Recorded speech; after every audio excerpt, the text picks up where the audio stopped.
Walton Washing Machine. Simplifying life with hassle-free washing. ঈদুল আজহা উপলক্ষে আজ থেকে টানা 10 দিনের ছুটি শুরু হয়েছে। প্রিয়জনের সঙ্গে ঈদ উদযাপনে গ্রামে ফিরছেন কর্মজীবী মানুষ। বাস, ট্রেন ও লঞ্চে বেড়েছে যাত্রী চাপ। অতিরিক্ত যানবাহনের চাপে ঢাকা-টাঙ্গাইল যমুনা সেতু মহাসড়কে প্রায় 23 কিলোমিটার এলাকায় যানবাহন চলছে ধীর গতিতে। গতরাত থেকে যমুনা সেতুর টোল প্লাজা থেকে রাবনা পর্যন্ত এই যানজটের সৃষ্টি হয়। এতে উত্তরাঞ্চলের হাজারো মানুষের চরম ভোগান্তি পোহাতে হচ্ছে। চালক ও যাত্রীরা জানান, ভোররাত টাঙ্গাইলের নগর জালফই বাইপাস থেকে যানজট পেয়েছেন তারা। এলেঙ্গা পর্যন্ত 13 কিলোমিটার সড়ক অতিক্রম করতে 2.5 ঘন্টার বেশি সময় লেগেছে। যানজট এড়াতে কাজ করছে পুলিশ ও অন্যান্য আইনশৃঙ্খলা বাহিনীর সদস্যরা। গাজীপুরের ঢাকা ময়মনসিংহ ও ঢাকা টাঙ্গাইল মহাসড়কে ঘরমুখো মানুষের চাপ বেড়েছে, ফলে দুটি মহাসড়কেই যানবাহন চলছে ধীর গতিতে। সবশেষ অবস্থা জানাতে চন্দ্রা থেকে যোগ দিচ্ছেন সহকর্মী জাহাঙ্গীর আলম। জাহাঙ্গীর, সড়কে যান চলাচলের কি অবস্থা এবং ঘরমুখো মানুষের ভোগান্তি কেমন দেখতে পাচ্ছেন?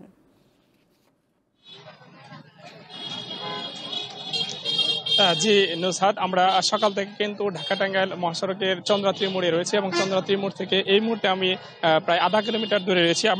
আমার পিছনে নিশ্চয়ই দেখতে পাচ্ছেন যে মহাসড়কে কিন্তু হাজার হাজার যাত্রী অপেক্ষা করছে এবং টাঙ্গাইলমুখী যে লেনটি রয়েছে সেই লেনটি কিন্তু দীর্ঘ সারিতে যানবাহন চলছে। আমরা দেখেছি ভোর থেকে কিন্তু দীর্ঘ যানজটের সৃষ্টি হয়েছিল।